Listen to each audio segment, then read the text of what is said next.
And there are less than 24 hours left to enroll in Medicare. And joining us this morning in studio to go over some of the key things you need to know before you enroll, Beth Reese from United Healthcare. Good morning. Thanks for being with us. Absolutely. Thank you. So what are the big things people need to know before they enroll? Right. Well, the big thing people need to know, especially is today, is the last day for the open enrollment period. So don't wait. That's right. That's right. So the decision that you make today is going to have an impact for all of next year. So if you don't make a plan change, the plan that you have now will be the one that you have for next year. And if you are not enrolled yet, like say you're just now meeting the criteria, if you don't get in today, is there any chance later in the year to get in? There are some chances later in the year. For most people that are already enrolled in an Advantage plan, today is the last day to make changes. But for example, if you're living here in Austin, you're going to have access to the only 5-star rated plan.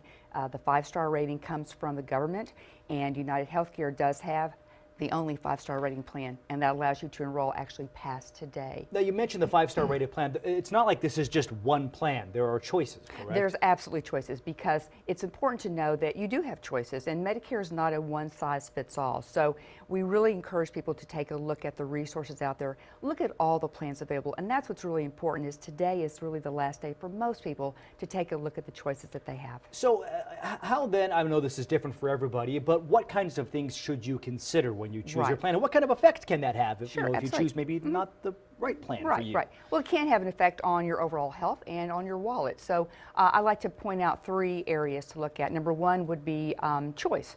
As I mentioned, you do have choices, and you want to make sure that the plan that you choose is going to be the best plan for you and for your budget. You want to see, has your health changed?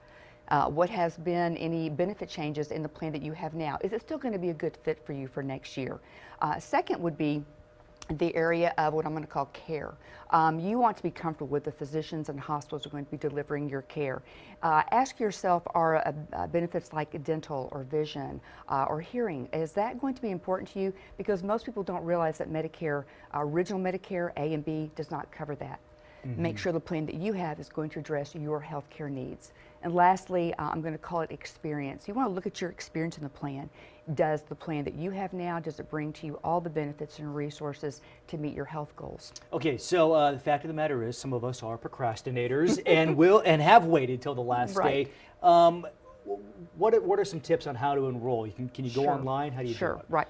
For procrastinators, I'm going to give you 3 points. Number 1, take a look at the notice of change that probably arrived in the mail if you're in an Advantage plan, because inside of there is going to be information about what might have changed for you for next year.